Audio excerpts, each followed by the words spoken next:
Now, just because we have different temperaments doesn't mean that one is right and another is wrong. Characteristics about lions, they're very intuitive.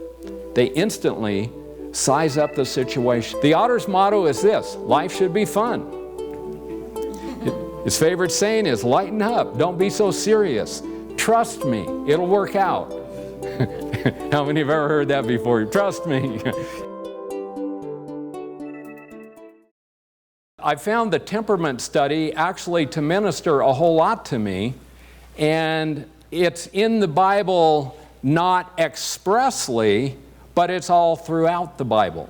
We find it in the character of all of the various biblical characters that we study. And so after you learn the temperaments, then what you can do is, as you read through the Bible, you can try to figure out what type of temperament or personality each of the people had. So anyway, let's begin by talking about our spiritual gifts.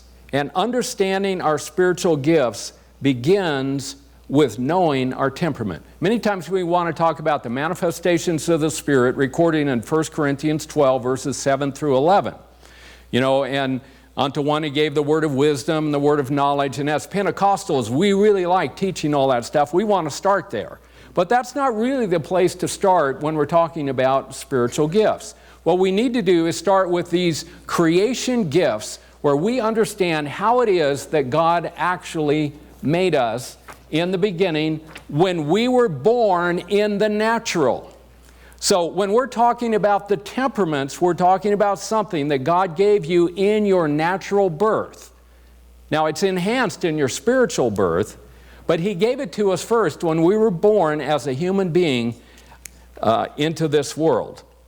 So who we are is the workmanship of God. The Bible tells us that. We are the workmanship of God, and that we are the workmanship of God both in our natural birth and in our spiritual rebirth. Both are creative acts of God. And so we are exactly who God created us to be, and how many know God don't make no junk? Amen. I learned that from the bumper sticker. It wasn't in the Bible, but I learned that. God don't make no junk, and He doesn't make mistakes. And so sometimes we wonder about, why am I the way I am? You know, maybe God made a mistake, or maybe I'm all messed up. And sometimes we have these feelings about who we are. We're not sure why we are the way we are, or what the value is in being the way that we are. And sometimes we disparage ourselves, but that comes because we do not fully understand the way that God made us. And I believe that after this week, tonight, and next week, you'll have a much better grasp of who you are. Now, what happens is when we are born again, how many know when Jesus Christ comes into our heart, He changes some things? And so we might think that He might change our natural temperament. No, He does not change our natural temperament. He restores it, He enhances it, and He balances it out. And so that's what happens when Jesus comes into our heart. So you might ask, what is a temperament? And a temperament is a basic personality type. They were first identified by a Greek physician and philosopher named Hippocrates, a Greek guy. And he gave Greek names, hard to pronounce Greek names to the four temperaments. He called them choleric, sanguine, phlegmatic, and melancholy. And if I started using all those terms, pretty soon we would be so confused because these are unfamiliar type of words. So for that reason, what I've chosen to do is to use the animal names for the same temperaments. If you, those of you who have taken temperament tests before, perhaps you've done it at work, maybe you have taken the DISC test, the D-I-S-C test, or maybe you've taken some other temperament test, and it helps your boss identify who you are, helps you identify who your boss is, and if you become a student of these things, you learn how to give the boss what he wants based on the kind of temperament that he is. And so if he's a bottom line guy, you don't give him all the details, you don't tell him a lot of stories, you know, you don't talk about how you had compassion on somebody. You just go to him and you say, it's going to cost X. It's going to cost us $2,000 to do this. And that's what he wants to know. He doesn't want the details. He just needs to make a decision based on the cost. So a lot of these tests are out in the corporate world, and what we're going to do is give you a similar test, but we're just going to use the animal names. You can translate between all those other tests and what we're going to do here tonight, and at the end of this class, about 7:45, I'm going to hand out a temperament test for those of you who have never taken it, and those of you who have taken it before, I suggest you take it again and just find out, if you're probably going to come out just about where you were before, because our temperaments really don't change a lot. They may balance out, but they don't really change. So where do the temperaments come from? Well, that's a good question. But all of us are made in the image of God. So it's in the image of God that all personality temperaments come from.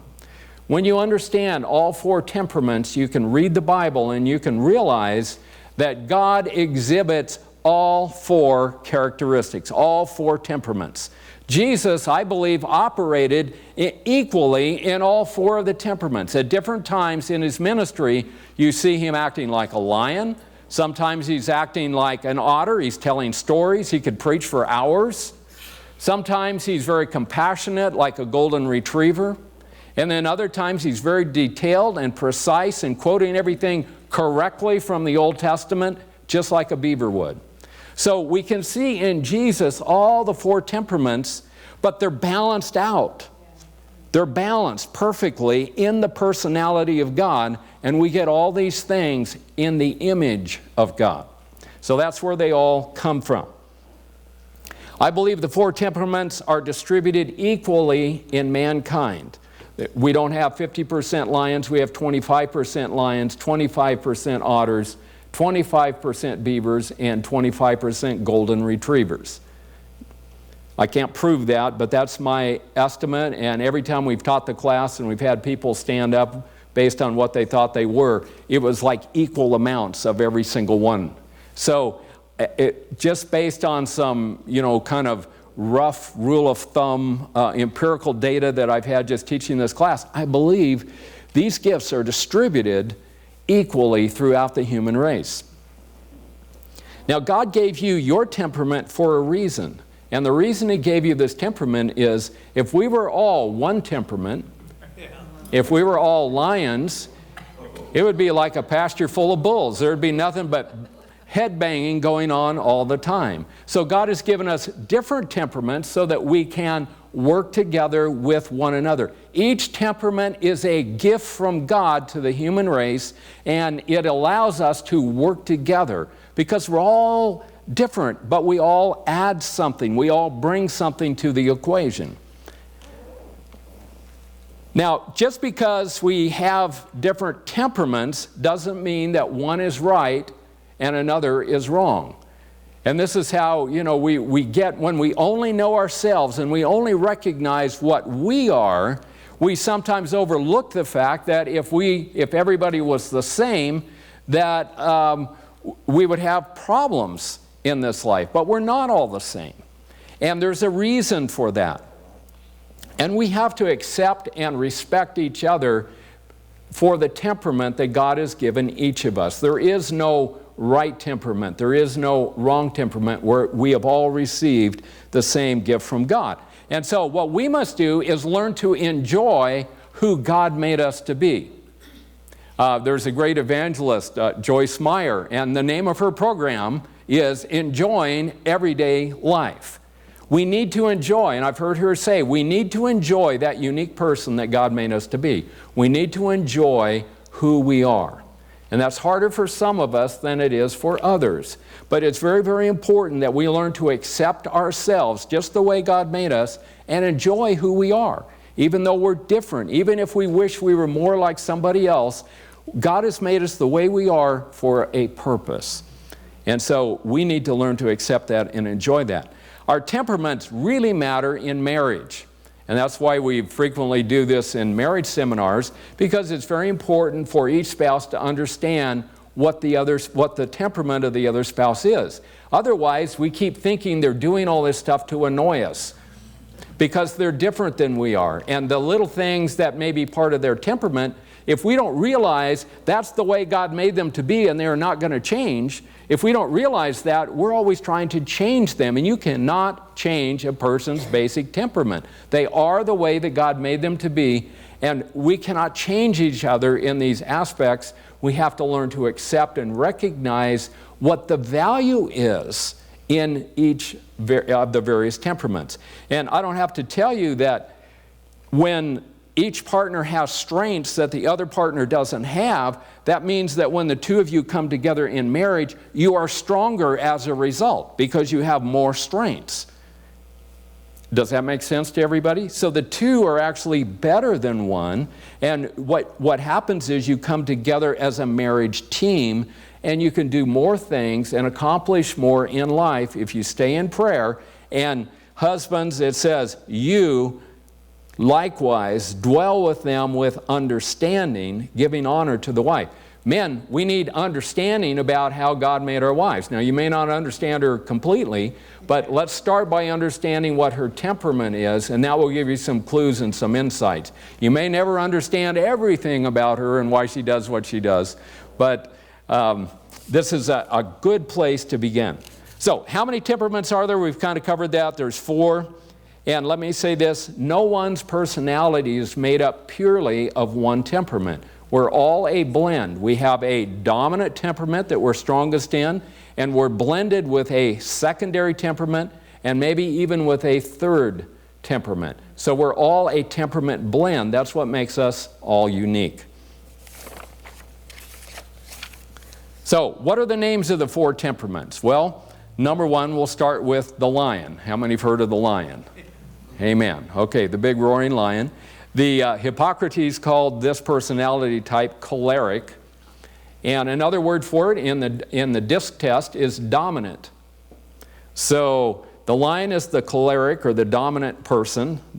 The otter is also called sanguine or the influencer in the DISC test.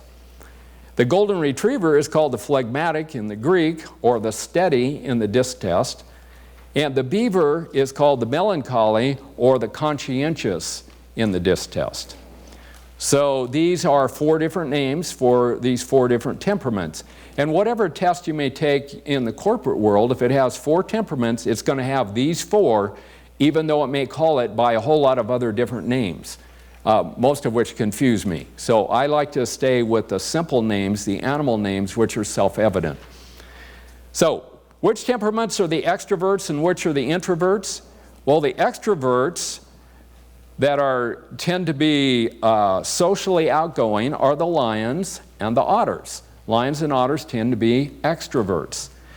And the introverts tend to be the golden retrievers and the beavers. They're quieter and shyer. Now, there are some beavers and golden retrievers that are kind of on the edge, and they're fairly outgoing, and yet they have their shy moments, and vice versa. There's otters and lions that sometimes are, they might be a quiet lion. I haven't heard of a quiet otter yet. We'll talk about that in a little bit. Otters are known as the talkers in the temperament world. But anyway, we have extroverts and introverts.